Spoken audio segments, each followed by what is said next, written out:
Court का अभी judgement आएगा, मगर जो पीछे थे लोग इनके, जिनों के वजह से दंगे हुए, वजह अपने घर से एक्चुअली मैं आपको बता दूँ, सोसाइटी, गुलबर्ग सोसाइटी के अंदर ही एक पुलिस चौकी भी है।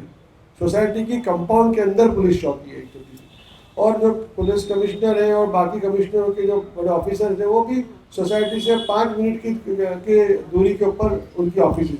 ये जो पिटिशन थी वो फिर सुप्रीम कोर्ट तक पहुंची, उनकी पिटिशन के लोअर कोर्ट में और हाई कोर्ट में रिजेक्ट कर दी थी। सुप्रीम कोर्ट ने एसआईटी बिठाई, वो एसआईटी स्पेशल इन्वेस्टिगेशन टीम बिठाई, वो करीबन 2012 में ही बिठाई, और वो स्पेशल इन्वेस्टिगेशन टीम ने फिर पूरी केस की जो पिटिशन के अंदर जो दावे मेरे अम्मी ने करे थे, जकिया जाफरी ने, और जो कागजात उसके साथ में जोड़े थे, उनके ऊपर पूरी तरह से एक रिपोर्ट तैयार करी। 28 फरवरी 2002 गुजरात के बहुत सारे इलाकों के अंदर बहुत बड़े दंगे हुए थे, कॉमनल राइट्स हुए थे। उसमें एक जगह जो थी वो गुलबर्ग सोसाइटी थी, और गुलबर्ग सोसाइटी में मेरे अब्बा एहसान हुसैन जाफरी और मेरी माँ जकिया जाफरी, ये दोनों वहाँ एक सोसाइटी के एक मकान में रहते थे, और उनके साथ में करीबन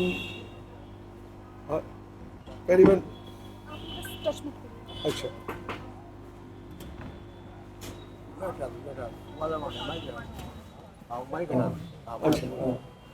तो करीबन 19 बंगले थे, 19 मकान थे, और वो सब हमारे पड़ोसी थे सोसाइटी में रहने वाले। मेरे अम्मी और अब्बा जकिया जाफरी और एहसान जाफरी वो अकेले वहाँ रहा करते थे, हम तो सूरत में रहते थे, और बाकी मेरे भाई और जगह रहते थे, भाई बहन।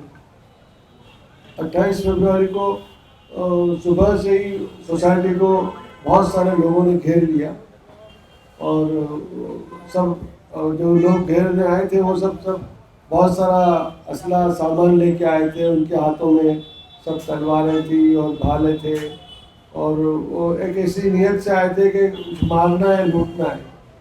उस दौरान मॉर्निंग में मेरे अब्बा को जब पता चला घर में कि भाई इस तरह से सोसाइटी को घेर लिया है, तो उन्होंने वहाँ के पुलिस कमिश्नर को फ़ोन किया अहमदाबाद के, और उनसे प्रोटेक्शन मांगा कि आप यहाँ पर आके अपनी पुलिस को तैनात करो, ताकि ये दंगाइयों से हमारी जान बचाओ और हमारी सोसाइटी के जो पड़ोसी हैं उनकी सबकी जान और उनके माल की सुरक्षा करो। मॉर्निंग के अंदर करीबन 9 बजे या 8 बजे, जैसे कि हमारे विटनेस ने बताया है, पुलिस कमिश्नर और उनकी एक टीम पूरी वहाँ पर आ गई। उन्होंने मेरे अब्बा से सोसाइटी के बाहर बात भी करी, सब लोगों ने देखा, बाहर के लोगों ने जो दंगाई थे उन्होंने भी देखा, सोसाइटी के जो विटनेसेस हैं हमारे जो बच गए उन्होंने भी देखा, और वो सब उनके साथ में थे। कमिश्नर ने ये उनको भरोसा दिलाया कि हम एक अच्छी पूरी ताकत की पुलिस फोर्स यहाँ खड़ा करते हैं, ताकि जो लोग दंगे करने आए वो डर के भाग जाए। अब वो उनका जाना हुआ, और थोड़ी देर में ही दंगे जो करने आए थे उनकी संख्या और उनकी तादाद बहुत बढ़ गई, और उन्होंने पूरी तरह से सोसाइटी के ऊपर हमला शुरू कर दिया। शाम तक का करीबन यही वक्त होगा, 4-4:30 बजे, ये तक जब तक सोसाइटी को पूरी जला के राख कर दिया गया, और उसमें 69 लोग, 69 लोगों को शहीद कर दिया। उसमें मेरा अब्बा एहसान हुसैन जाफरी भी थे। और उस दौरान जब ये सब बाहर दंगे हो रहे थे, लोगों को मारा जा रहा था और मकानों को लूटा जलाया जा रहा था, मेरे अब्बा ने उनके जितने भी साथियों थे उनको फ़ोन किया था कि पुलिस का प्रोटेक्शन की बार बार मांग करी थी कि कहीं से भी कोई तरह की मदद आ जाए और लोगों की जान बच जाए। उसमें हमारे 2 विटनेसेस हैं, एक इम्तियाज़ पठान है और एक रूपाबेन दारा है। वो जब मेरे अब्बा करीबन दोपहर के टाइम में फ़ोन के ऊपर फ़ोन लगा रहे थे पुलिस डिपार्टमेंट में या उनके दूसरे पॉलिटिकल फ्रेंड्स को, तब वो उनके साथ में थे, और उन लोगों ने ये अपने बयान दिए हैं कि उस वक्त उन्होंने गुजरात के चीफ मिनिस्टर को भी फ़ोन किए, और जब आखिरी फ़ोन ऐसा कहना उनका है कि उनको किया था कि भाई आप कुछ भेजो यहाँ पे, उन्हें मालूम नहीं था कि ये सब किस लिए हो रहा है। वो सोसाइटी से बाहर निकले ही नहीं थे उस दिन 28 तारीख को। उन्होंने फ़ोन किया था, ये उन्होंने अपने बयान में कहा कि उन्होंने जब फ़ोन किया उनको बहुत ही नेगेटिव रिप्लाई वहाँ से मिला फ़ोन के ऊपर, और वो जो रिप्लाई इस तरह ख़राब था इतना कि वो खुद बहुत मायूस हो गए। उन्हें लगा कि अब तो कोई बचने का उम्मीद हमें करनी नहीं चाहिए, क्योंकि जब इस स्टेट के सबसे टॉप जो टॉप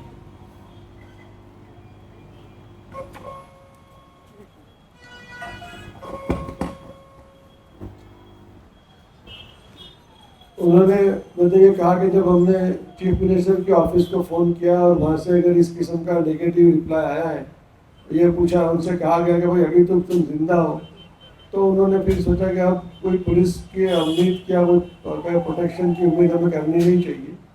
और इस तरह से फिर वो मतलब उन्होंने उस वक्त उम्मीद छोड़ दी थी। और बाद में उन्होंने खुद ने अपनी कोशिश करी कि वो बाहर निकले घर से।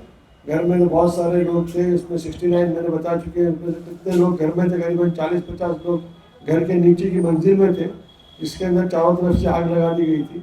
वो खुद फिर बाहर निकले और उन्होंने दंगाइयों से बात करी कि भाई आप क्या चाहते हो, किसको मारने आए हो, ऐसा ये हमारे जो विटनेस ने बयान किया है। तब फिर जो कातिल थे, जिनके जो कातिलों के अंदर भी जो उनके सब आगेवानी कर रहे थे कत्लेआम की, वो लोगों ने मेरे अब्बा को खींच के ले गए बाहर और उनको कत्ल किया था। और जो घर में चारों तरफ से आग लगा दी थी, तो बाहर वो बच के निकल नहीं सके, और इस तरह 69 लोग, करीबन 40 लोग उसमें घर में जल के मर गए।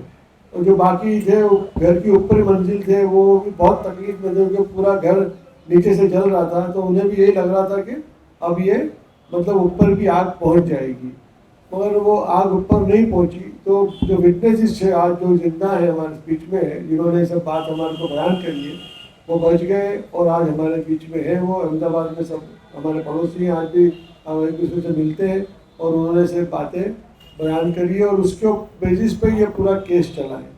अब ये तो हुआ 28/2002 का वाक़या। अब शाम को फिर मेरी मम्मी जो है, बाकी जो विटनेसेस बच गए थे, जो सोसाइटी के मेंबर्स थे, उनको लेके फिर वो पुलिस की वहाँ रात में 7:30-8 बजे, जब अंधेरा हो चुका था, उनको उन्होंने वहाँ से निकाला और फिर उनको रास्ते में छोड़ दिया। एक जगह है जो ओपन मैदान था, वहाँ पे उनको छोड़ दिया गया।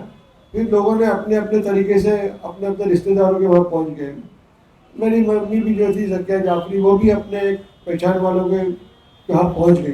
कोई कोई कुछ लोगों की मदद से वो पहुँच गई। वो तो अकेली थी उस वक्त, कोई लोगों की मदद से वो अपने एक रिश्तेदार के यहाँ पहुँच गई। और फिर मुझे मतलब कि रात में दूसरे दिन फ़ोन आया कि भाई मैं इस तरह से यहाँ बच के आ गई हूँ, तुम्हारे अब्बा भी कहीं छुपे होंगे तो आ जाएंगे। अब ये बात तो वहाँ ख़त्म हो गई कि मैं सूरत से निकल के अहमदाबाद गया और मैंने अपनी अम्मी को जहाँ भी थी वहाँ से ला के अपने साथ में सूरत में रखा।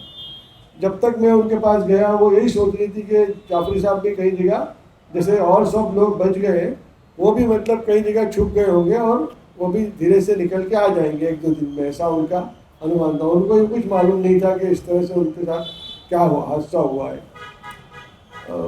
जब फिर थोड़े दिनों में उनको इस बात का एहसास हो गया कि नहीं, जाफरी साहब भी कत्ल हो गए और बाकी सब भी जो पड़ोसी अपने बहुत सारे कत्ल हो चुके हैं।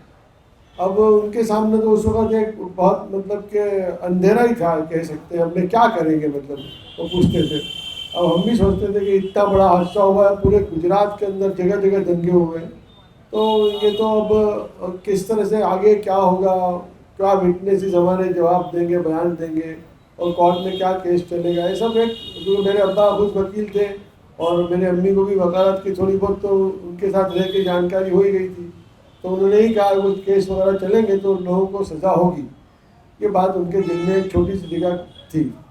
अब धीरे धीरे जब ये केस चला और बातें और बाहर आई और ये लगने लगा कि ये दंगे करा हुए तो है, पर इसके पीछे एक साजिश भी है, तो वो ये पूछा करते थे कि जो दंगों के जो विटनेसेस हैं हमारे, जिन्होंने नाम दिए, वो तो सज़ा उनको मिलेगी या नहीं मिलेगी, वो तो एक अपनी जगह एक कोर्ट का अभी जजमेंट आएगा।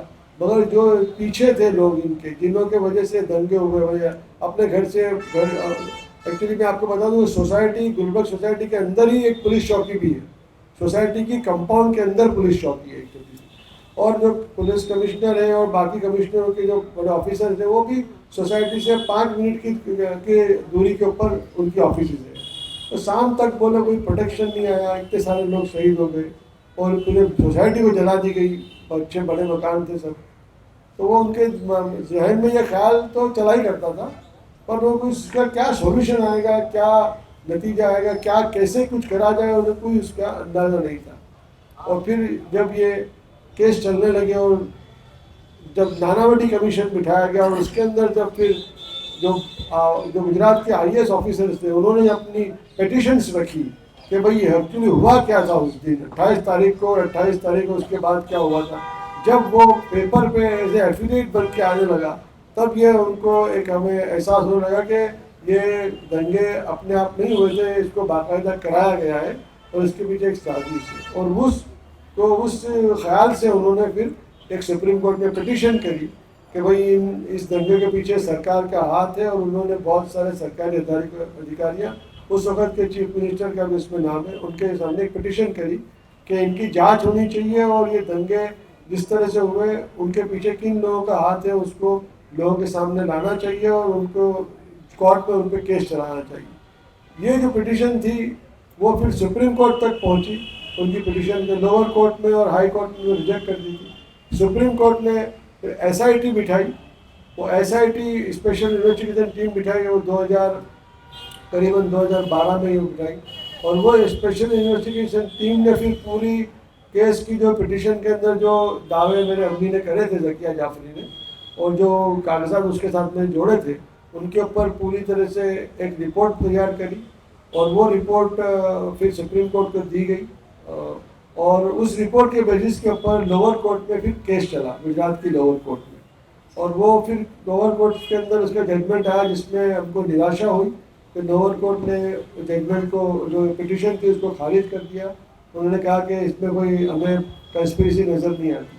फिर ये मैटर हाई कोर्ट में गया, हाई कोर्ट ने भी उसको खारिज कर दिया। मगर हमारा वहाँ ये क्वेश्चन था हाई कोर्ट में भी और लोअर कोर्ट में भी कि जो एसआईटी ने रिपोर्ट बनाई है इसमें बहुत सारे ऐसे सवाल हैं जिसका उन्होंने जवाब मांगा नहीं है लोगों से, और वो अगर सवाल के जवाब मांगे जाएँ तो रिपोर्ट बहुत सही पिक्चर उस ज़माने में उस दौर में क्या हुआ था उसका सही पिक्चर सामने आएगा। अगर सवाल पूछे नहीं गए तो उसका जवाब नहीं है, और लोअर कोर्ट ने और हाई कोर्ट ने वो सवाल पूछने के लिए इजाज़त नहीं दी। ये फिर मैटर पूरा सुप्रीम कोर्ट में आया। सुप्रीम कोर्ट के अंदर अभी वो केस चला, इसमें बहुत सारे नामी वकील हैं, उन लोगों ने उसमें बहस करी सुप्रीम कोर्ट में। कपिल सिब्बल जी का मुझे नाम याद है, उनसे बहस करी और फिर आखिर में सुप्रीम कोर्ट ने भी उस केस को रिजेक्ट किया। अब ये पूरा जो केस चला 2022 में इसको रिजेक्ट करा उन्होंने पिटिशन, उसको हमने फिर अपील नहीं करी। अब ये जो पूरा केस चला इसके पीछे जो हमारे लिए सबसे बड़ी ताकत थी हमारे विटनेसेस के लिए वो थी मेरी अम्मी ज़किया जाफरी। मतलब उन लोगों को जब भी वो विटनेस मिलते हैं तो वो यही कहते हैं कि आप तुम सब्र करो, कुछ न कुछ तो नतीजा आएगा। क्योंकि सोसाइटी उस दिन से 28 फरवरी 2002 से आज तक उसी हालत में है जिस तरह उस दिन वो छोड़ के आए थे। 28 फरवरी के शाम को 7 बजे सोसाइटी से जो लोग निकले थे फिर वहाँ कभी गए नहीं है। और वो सोसाइटी आज भी, आज उसको 23 बरस होने आए, वो सोसाइटी आज भी इसी तरह से है। और इस दौरान में मतलब कि अम्मी भी उम्र बहुत बढ़ गई, 70 वर्ष की थी, फिर वो 80-65 हो गई। थोड़ी बहुत चीज़ें उनको याद रहती भी थी, नहीं रहती थी। बट ये मामला जो हादसा हुआ था और उस जो बात वहाँ हुई थी 28 फरवरी को, उसको बराबर उनको याद थी। और जब भी कहीं पत्रकार भाई आते थे तो वो बराबर उसको बयान करते थे और वही बोला करते थे कि मुझे पूरी इंसाफ की उम्मीद है। और जहाँ से भी उनको कभी भी वो नज़र आती थी उम्मीद, तो वहाँ वो ज़रूर जाते थे और उनसे मदद लेके केस को आगे बढ़ाते थे। और ये जो केस चला, जैसे कि अपने नित्या जी ने कहा अभी कि जो केस अलग अलग जगह दंगे हुए थे और अलग अलग लोगों ने उसमें शामिल हुआ था, उसके पीछे एक कॉन्स्पिरेसी थी, वो एक नज़र आई हमें और हमारे दूसरे साथियों को। और फिर उसका एक पिटिशन बना के हमने कोर्ट के सामने रखा कि अगर आप इसको एक अलग अलग दंगे देखते हैं तो वो कॉन्स्पिरेसी नज़र नहीं आती, मगर अगर ये पूरी चीज़ को शामिल किया जाए और जिस तरह से दंगे हुए हैं, जिस तरह से शहर पुलिस स्टेशन के पास में दंगे हुए, कमिश्नर के ऑफिस के पास में दंगे हुए, तो उससे ये बात साबित होती है कि वो जो जिसकी जिम्मेदारी थी बचाने की लोगों की जान की, वो इनएक्टिव थे। तो क्यों इनएक्टिव थे वो उसको उसका उसका हमें पता लगाना ज़रूरी है। और वो ही उम्मीद से उन्होंने ये पूरी पिटीशन खड़ी करी थी। उसमें हमारे को बहुत लोगों ने साथ भी दिया। हमने जैसे तीस्ता जी का हम लोग याद करते हो, हमारे एनजीओ के पूरे पहले दिन से हमारे सपोर्ट में रहे। अहमदाबाद के बहुत सारे वकील हैं, दिल्ली के बहुत सारे वकील हैं, उन लोगों के साथ था कि ये पूरा जंग हम यहाँ तक लेकर आए। और आज जब हम लोग उनको याद करते हैं कि भाई ये, जबकि सुप्रीम कोर्ट से तो हमको नौ भी नहीं मिली, मगर जो भी केस हुआ, जो भी हमने डॉक्यूमेंट सबमिट करे, जो भी एसआईटी के थ्रू पेपर जनरेट हुए, और जो आज हमारे बीच में कागज़ मौजूद है, मतलब आज सुप्रीम कोर्ट में मौजूद है और भी जगह मौजूद है। अगर कोई भी उन कागज़ों को फ्यूचर में पढ़ेगा और उसको एनालाइज करेगा तो उसे ये आसानी से मालूम हो जाएगा कि भाई ये दंगे किसने कराए थे और किसका इसके पीछे हाथ था। तो वो हिस्ट्री वक्त आएगा जो उसको, उन बातों को लोग पढ़ेंगे और उसमें से अपने अपने निष्कर्ष निकालेंगे।